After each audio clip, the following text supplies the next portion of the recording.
Hello students, Michigan here. Welcome to Chapter 16, Lesson 1. This lesson is entitled The Search for Compromise. What are we compromising about? Well, pretty much slavery. Which states and territories to allow slavery in and not allow slavery in. So slave states and free states, and that balance, which has been a continuing problem as we've gone through history. So let's get started, shall we? In 2018, politics is dirty. Side A says that they like chocolate ice cream. Side B is screaming that they hate vanilla ice cream, and it's messy. It's been really messy since the beginning, but it really amped up in the Jackson era, right, when we started mudslinging. Regardless, people will say it's never been this bad in politics, but it has. Right before the Civil War, it was pretty bad. Today we begin our history of American politics really leading into the Civil War. It was pretty brutal. Let's talk about it.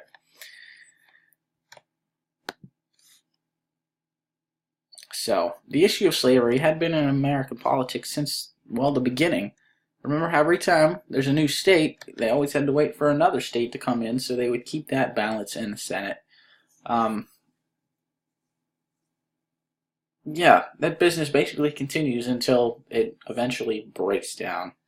So in the 1840s, that business of slavery in free states is front and center again. It's a topic we've talked about. Texas wants to be a slave state. But what about New Mexico and California, which the U.S. gained as part of the Mexican Cession? Are those going to be slave states or free states? Representative David Wilmot of Pennsylvania introduced what was called the Wilmot Proviso, banning slavery in any land gained from Mexico.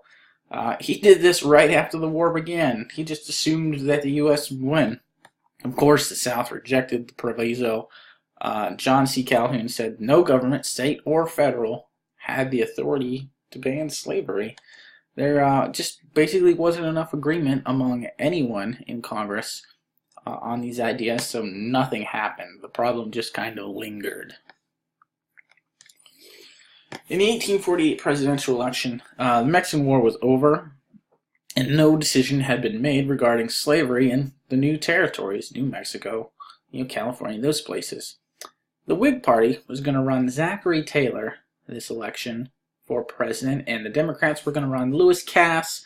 Neither candidate wanted to take a strong position on slavery, thus alienating a whole half of the country. So they ignored the issue, which actually served to anger many Americans who wanted a president that was going to, take a side on that issue. A new party ended up forming, the Free Soil Party, which was basically the anti-slavery party. Zachary Taylor won the election, but the Free Soil Party, the Free Soilers, as they were called, members of the Free Soil Party, did in fact pick up a few seats in Congress. So, gains there. Gains. Here's the breakdown.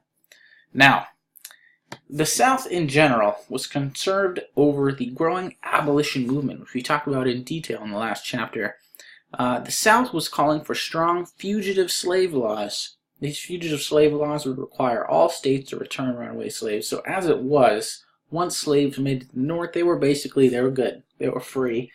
The South wanted a federal law, whereas escaped slaves could be returned to the South from anywhere. It would be the law to help slaves escape anywhere, even where slavery was illegal.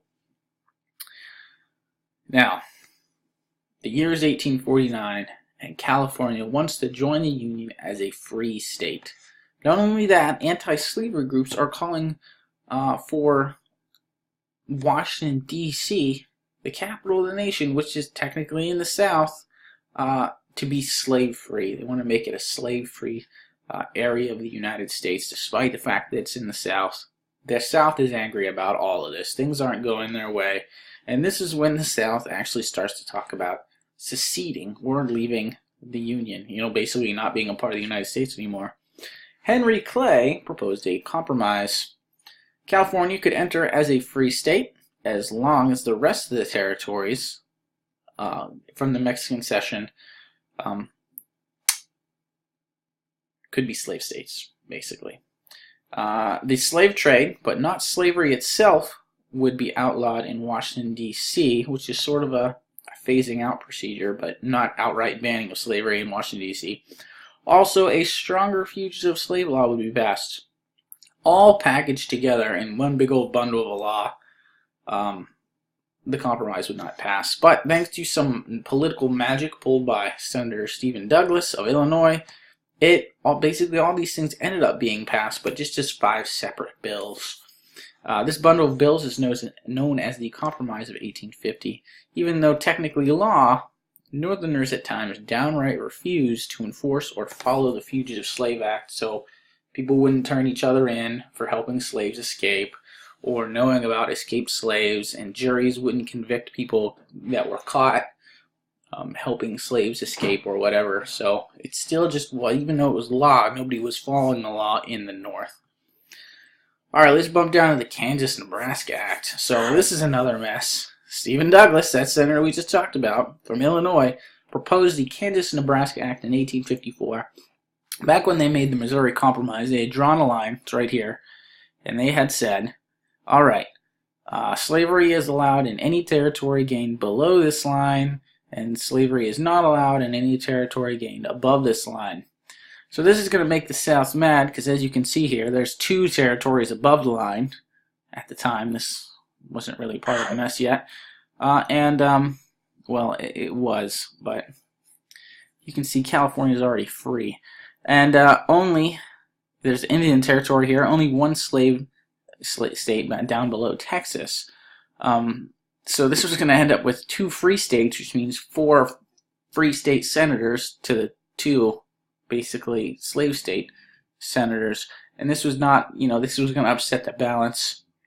So Stephen Douglas suggested that they let people who live in these 2 territories decide whether or not to be a free or a slave state.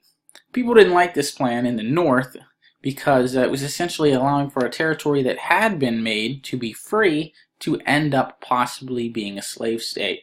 Nebraska would likely end up being populated by Northerners and end up a free territory, but Kansas is right next to Missouri and all these southern states, so it's probably going to get filled up with Southerners and end up being a slave state. So a slave state where it shouldn't have been able to exist.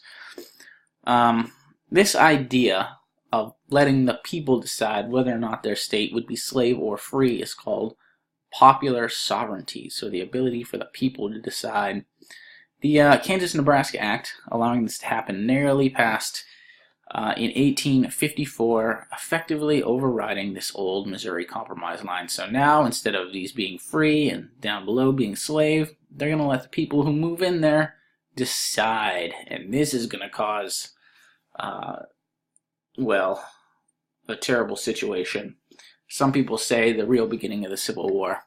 It's called Bloody Kansas or Bleeding Kansas. So basically what happens is the South's not even going to try with Nebraska, but Kansas, a bunch of people, particularly from Missouri, move into Kansas to stack the vote, which is going to decide whether or not Kansas is a free or slave state. So supporters of both sides rushed into Kansas to stack that vote. Armed pro-slavery groups from Missouri, you see Missouri right there, they were called border ruffians. They just basically rolled in and ended up voting. There were only 1,500 people living in Kansas, like that were actually permanent residents of Kansas, but 6,000 people voted in this, basically this referendum to decide whether or not to be a free or slave state. The pro-slavery group won, and the anti-slavery people refused to accept this. By January of 1856, there were 2 separate governments in Kansas, one pro-slavery government and one anti-slavery government, and neither one refused to, they both refused to accept the legitimacy of the other government. So now there's 2 rival governments in Kansas. Both sides were armed, and things got messy. In May of 1856, a pro-slavery group attacked the anti-slavery town of Lawrence, Kansas. People were killed. In retaliation, a force of very staunch abolitionists led by a guy who we're going to hear about again, famous in history, John Brown. Very boring name, but significant impacts, particularly in the Civil War. John Brown led a group that killed 5 supporters of slavery. So the pro-slavery and anti-slavery people were literally killing each other in Kansas. And this is when a newspaper coined the term Bleeding Kansas, which we still say today. It was basically a mini Civil War before the Civil War actually began.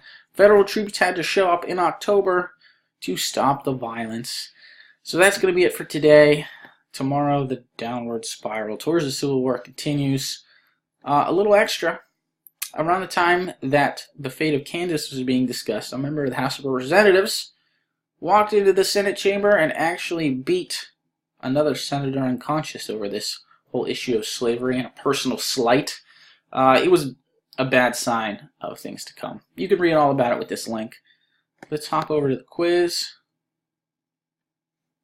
It's your standard sort of Yund quiz, 10 points, 5 questions, and today, don't forget you have a team viz. It's going to be about an article on Dred Scott and the Dred Scott decision, which is actually part of the next lesson, so you'll get a little heads up on that by doing this article. That's it for today. Here's the team viz. If you have any questions about anything, that's where you're stopping for the day. Please let me know. All right, have a good one.